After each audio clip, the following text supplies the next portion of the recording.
Hi, ಎಲ್ರಿಗೂ ನಮಸ್ಕಾರ. ಇವತ್ತು ಡಬಲ್ ಸ್ಟೆಪ್ ಕ್ರೋಶಾ ಡಿಸೈನ್ ಯಾವ ರೀತಿ ಮಾಡೋದು ಅಂತ ನೋಡೋಣ ಬನ್ನಿ. ಆ್ಯಸ್ ಯೂಶ್ವಲ್ ಇಲ್ಲಿ ನಾನು 6 ಎಳೆ ದಾರ ತೊಗೊಂಡಿದ್ದೀನಿ ಮತ್ತು ಕ್ರೋಶಾ ನಂಬರ್ 10.75 mm. ಇವಾಗ ಡಿಸೈನ್ ಶುರು ಮಾಡೋಣ ಬನ್ನಿ. ಮೊದಲು ಲಾಕ್ ಮಾಡ್ಕೊಳ್ಳೋಣ. ಬಟ್ಟೆಗೆ ಲಾಕ್ ಮಾಡಿದ್ದಾದಮೇಲೆ ಇವಾಗ ಇಲ್ಲಿ ನಾವು 4 ಚೈನ್ ತಗೊಳ್ಳೋಣ. 1 2 3 4 ಚೈನ್ ಇಲ್ಲಿಗೆ ಬರುತ್ತಾ ನೋಡಿ, ಅಲ್ಲಿಗೆ ಲಾಕ್ ಮಾಡ್ಕೊಳ್ಳೋಣ. ಮತ್ತು 4 ಚೈನ್ 1 2 3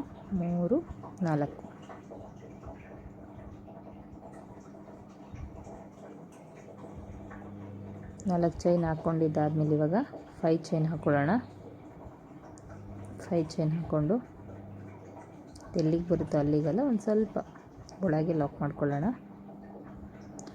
ಲಾಕ್ ಮಾಡ್ಕೊಂಡಿದ್ದಾದಮೇಲೆ ಇವಾಗ ಮತ್ತೆ 4 ಚೈನ್,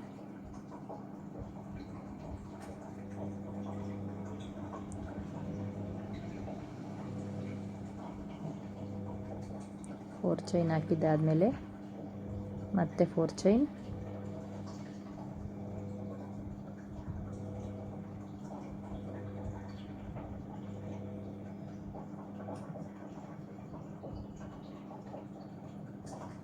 ಎಲ್ಲಿಗೆ ಬರುತ್ತೋ ಅಲ್ಲಿ ನೋಡಿ ಲಾಕ್ ಮಾಡೋಣ. ಮತ್ತೆ 4 ಚೈನ್,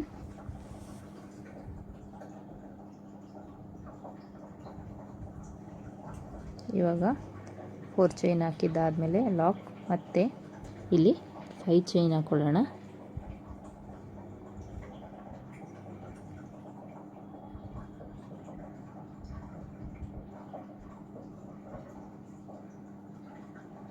ಐದು ಚೈನ್ ಹಾಕ್ಕೊಂಡು ಒಂದು ಸ್ವಲ್ಪ ಒಳಗೆ ಲಾಕ್ ಮಾಡ್ಕೊಳ್ಳೋಣ. ಮತ್ತು 4 ಚೈನ್,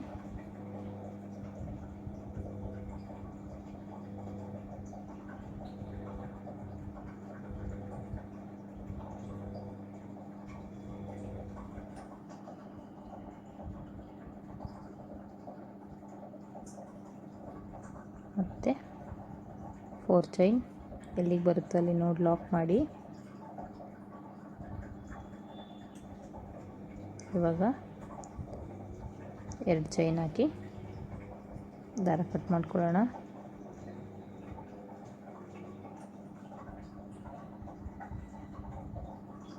ಮತ್ತು ಸೆಕೆಂಡ್ ಸ್ಟೆಪ್ ಶುರು ಮಾಡೋಣ. ಇವಾಗ ಇಲ್ಲಿ ನೋಡಿ ಮೇಲ್ಗಡೆ ಚೈನ್ ಇದೆಯಲ್ಲ, ಬಟ್ಟೆಗೆ ಲಾಕ್ ಮಾಡಬಾರ್ದು.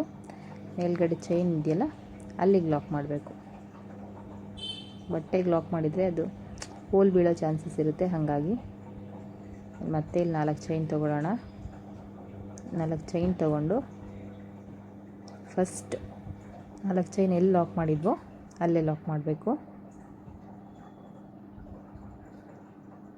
ಲಾಕ್ ಮಾಡಿದ್ದಾದಮೇಲೆ ಇವಾಗ 1 ಚೈನ್ ಹಾಕಿ 4 ಚೈನ್ ಲಾಕ್ ಒಳಗಡೆ ಒಂದು ಸರಿ ಲಾಕ್ ಮಾಡಿ. ಈಗ ಕ್ರೋಶಾ ಆದಮೇಲೆ 2 ಸರಿ ದಾರ ಸುತ್ತಕೊಂಡು 2ರಲ್ಲಿ 1 2ರಲ್ಲಿ 1 2ರಲ್ಲಿ 1 3 ಸರಿ ತೆಗಿಬೇಕು. ಇದನ್ನು ತ್ರಿಬಲ್ ಕ್ರೋಶಾ ಅಂತಾರೆ. ಸೊ ತ್ರಿಬಲ್ ಕ್ರೋಶಾ ಯಾವಾಗಲೂ ಫಿನಿಶಿಂಗ್ ಚೆನ್ನಾಗಿರುತ್ತೆ ಅಂತ ಹೇಳಿ ನಾವು ತ್ರಿಬಲ್ ಕ್ರೋಶಾ ಮಾಡೋದು. ಇವಾಗ ಮತ್ತೆ 2 ಸರಿ ದಾರ ಸುತ್ಕೋಬೇಕು. 2ರಲ್ಲಿ 1 2ರಲ್ಲಿ 1 2ರಲ್ಲಿ 1. ಇಲ್ಲಿ ನಾನು 13 ತ್ರಿಬಲ್ ಕ್ರೋಶಾ ಮಾಡಿದ್ದೀನಿ. ಇವಾಗ 4 ಚೈನ್ ಒಳಗಡೆ ಲಾಕ್ ಮಾಡಬೇಕು. ಲಾಕ್ ಮಾಡಿದ್ದಾದಮೇಲೆ 4 ಚೈನ್ ಎಲ್ಲಿ ಲಾಕ್ ಇದೆಯೋ ಮತ್ತೆ ಅಲ್ಲೊಂದು ಸರಿ ಲಾಕ್ ಮಾಡಬೇಕು. ಮತ್ತು 4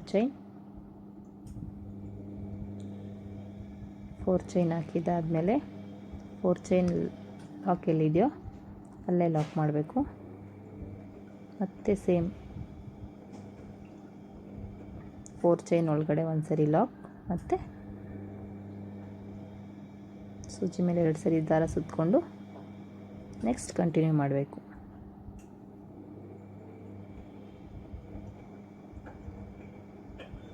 ಮತ್ತು ಸ್ಟಾರ್ಟಿಂಗು ಮತ್ತು ಎಂಡಿಂಗಲ್ಲಿ ಮಾತ್ರ 4 ಚೈನ್ 2 ಸರಿ ಹಾಕಬೇಕು.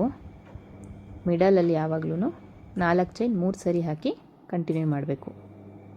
ಇವಾಗ ಇಲ್ಲಿ 13 ತ್ರಿಬಲ್ ಕ್ರೋಶೆ ಹಾಕಿದ್ದಾದಮೇಲೆ ಇವಾಗ 4 ಚೈನ್ ಲಾಕ್ ಒಳಗಡೆ ಒಂದು ಸರಿ ಲಾಕ್ ಮಾಡಿ, ಮತ್ತು 4 ಚೈನ್ ಲಾಕ್ ಎಲ್ಲಿದೆಯೋ ಅಲ್ಲಿ ಲಾಕ್ ಮಾಡಬೇಕು. ಮತ್ತು 4 ಚೈನ್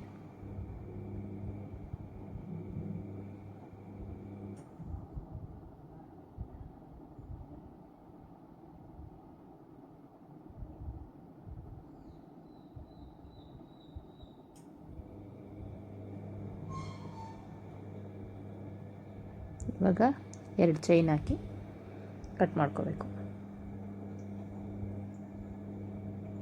ನೋಡಿ, ಫಸ್ಟ್ ಸ್ಟೆಪ್ ಹಿಂಗೆ ಬಂದಿದೆ. ತ್ರಿಬಲ್ ಕ್ರೋಶೆ ಹಾಕಿದರೆ ಫಿನಿಶಿಂಗ್ ಯಾವಾಗಲೂ ನೀಟಾಗಿ ಬರುತ್ತೆ.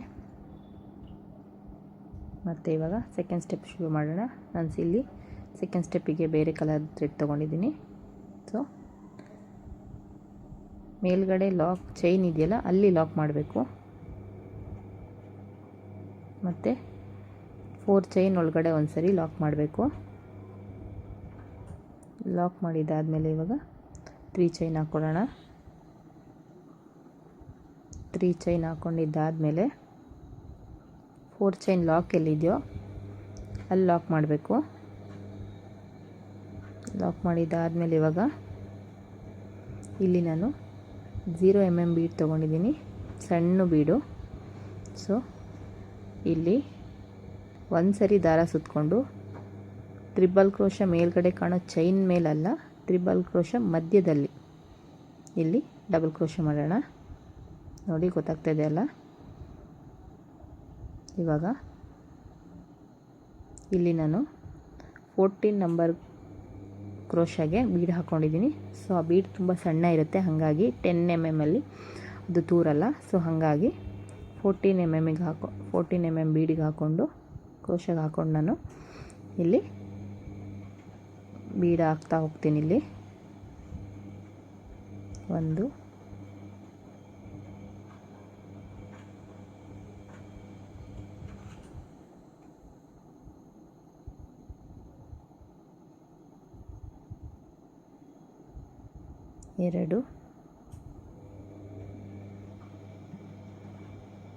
ಇಲ್ಲಿ ನಾನು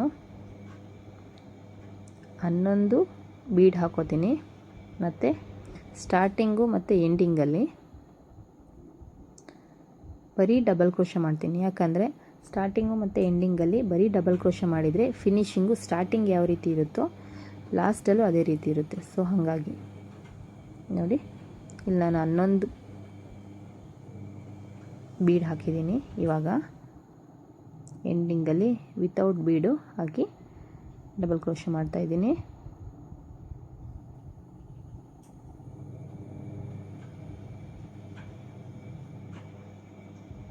ನೋಡಿ, ಡಿಸೈನು ಎಷ್ಟು ನೀಟಾಗಿ ಬಂದಿದೆ. ತ್ರಿಬಲ್ ಕ್ರೋಶೆ ಹಾಕಿದರೆ ಫಿನಿಶಿಂಗು ಅಷ್ಟೇ ನೀಟಾಗಿ ಬರುತ್ತೆ. ಇವಾಗ 4 ಚೈನ್ ಲಾಕ್ ಎಲ್ಲಿದೆಯೋ ಅಲ್ಲಿ ಲಾಕ್ ಮಾಡಿ, ಮತ್ತೆ 4 ಚೈನ್, ಈ 4 ಚೈನ್ ಕಟ್ಟಕ್ಕೆ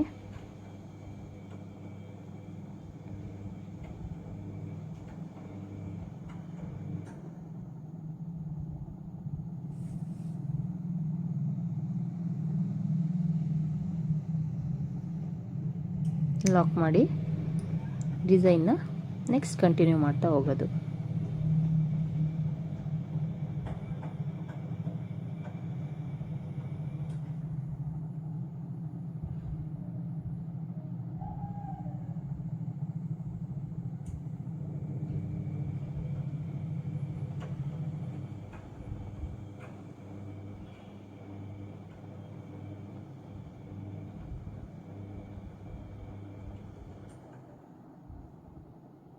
ಬೀಡ್ ಹಾಕ್ಕೊಂಡು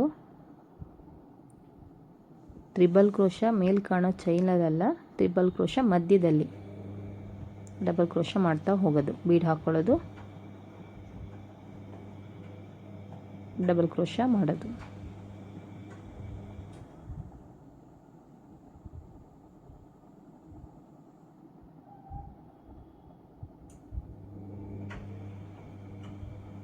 ನೋಡಿ ಹೀಗೆ ಕಂಟಿನ್ಯೂ ಮಾಡ್ತಾ ಹೋಗೋದು. ಇವಾಗ ಇಲ್ಲಿ ನಾನು 11 ಬೀಡ್ ಹಾಕಿದ ಮೇಲೆ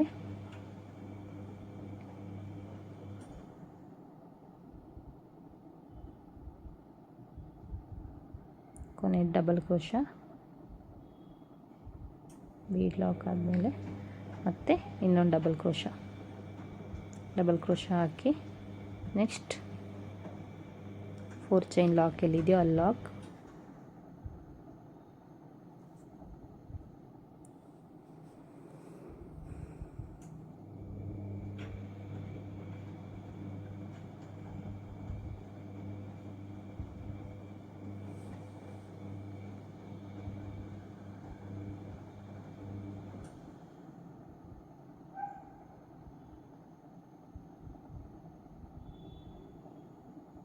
ಮತ್ತು 4 ಚೈನ್ ಹಾಕಿ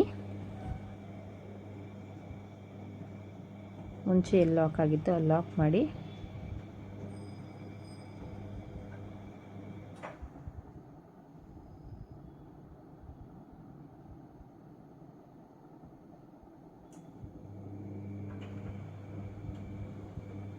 ಮಾಡಿ ಎರಡು ಚೈನ್ ಹಾಕಿ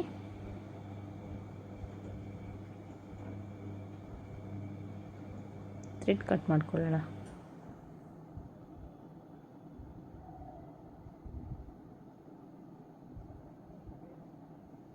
ಇವಾಗ ಡಿಸೈನ್ ನೋಡಿ ಯಾವ ರೀತಿ ಕಾಣ್ತಾ ಇದೆ ಅಂತ. ಸೊ ಇದಕ್ಕೆ ಕುಚ್ಚು ಕಟ್ ನೋಡೋಣ ಹೆಂಗೆ ಕಾಣುತ್ತೆ ಅಂತ. ಫಿನಿಶಿಂಗ್ ನೋಡಿ ಎಷ್ಟು ನೀಟಾಗಿ ಬಂದಿದೆ. ನೋಡಿ ಕುಚ್ಚು ಕಟ್ಟಿದ ಮೇಲೆ ಡಿಸೈನ್ ಈ ರೀತಿ ಕಾಣುತ್ತೆ. ಸೊ ಒಂದು ಸರಿ ಟ್ರೈ ಮಾಡಿ. Thank you for watching.